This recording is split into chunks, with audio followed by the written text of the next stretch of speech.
Russian invaders shot and killed Brent Reno, a 51-year-old documentary filmmaker.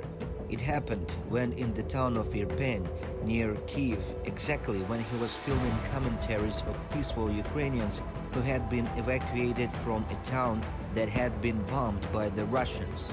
Брент Ентоні загинув від ворожої кулі попаданням в голову. Куля вийшла через око. Documentary filmmaker Brent Anthony told stories from hot spots around the world, such as his reporting in Iraq, Afghanistan. Reno worked with the New York Times. They confirmed his death, though it was not their editorial assignment in Ukraine. Together with Reno, Russian invaders injured photojournalist Juan Arredondo. They managed to get him out of the war zone and operate on him. Somebody offered to take us to the other bridge, and we crossed a checkpoint, and they start shooting at us.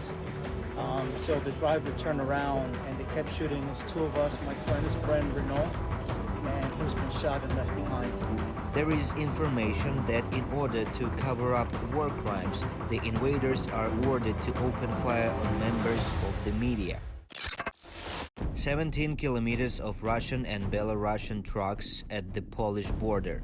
Ukrainian activists blocked the passage of all these trucks. After all, these trucks, despite the sanctions, carry cars full of goods to Russia and, in fact, sponsored the aggressors. This information was said on the air of Breakfast with 1+1 online. Везе харчування, товари для розваг, алкоголь на територію Росії і Білорусі. Russian truck drivers threaten Ukrainians who block them with violence.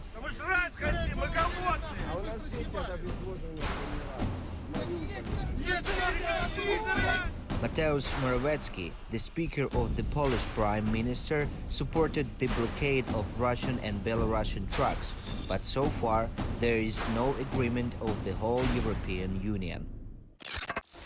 In Energodar, a satellite city of Zaporizhzhya nuclear power plant, which was invaded by Russian troops, there is complete lawlessness.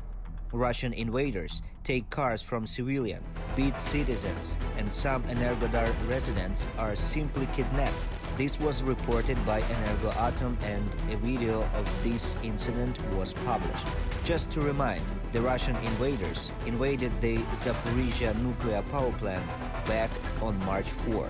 They turned it into a military base by placing their equipment on the site. Berdyansk and Kherson are Ukraine. Residents of Berdyansk, located on the shores of the Sea of Azov, take yellow and blue flags to the streets to protest against Russian occupation. Kherson keeps shouting the same way. Protests against the occupation have been taking place there for several days in a row. This video is from the Defense Forces Command. At a peaceful meeting, the Russian opened fire. They shot into the air and the feet of Kherson residents who did not want to let the invaders into their homes. Russia attacks not only physically. It has been waging an information war against the world and peace for a long time. Зона свободной торговли с Европой – это прямая сдача страны, ее разорение. В подгузниках 44 человека, небритых, пьяных, с теми же самыми шевронами. Every day, millions of people listen to and read the outright lies of Russian journalists about Nazis in Ukraine, bloodthirsty Europe, and envious America. Самый неэффективный альянс, который можно себе только представить. Putin's propagandists stage fake news stories, defacing the main rule of journalism – honesty. Это первая из нашей страны колонна с гуманитарной помощью мирному населению Украины. Ребята, кому-то надо, блядь, пожрать от оккупантов. Since the beginning of the Russian invasion of Ukraine, the amount of Russian propaganda has grown to 90% worldwide. The aim of Kremlin mouthpieces is to spread panic, justify the war, and undermine the world's attitude to Ukraine. Могут погибнуть мирные люди.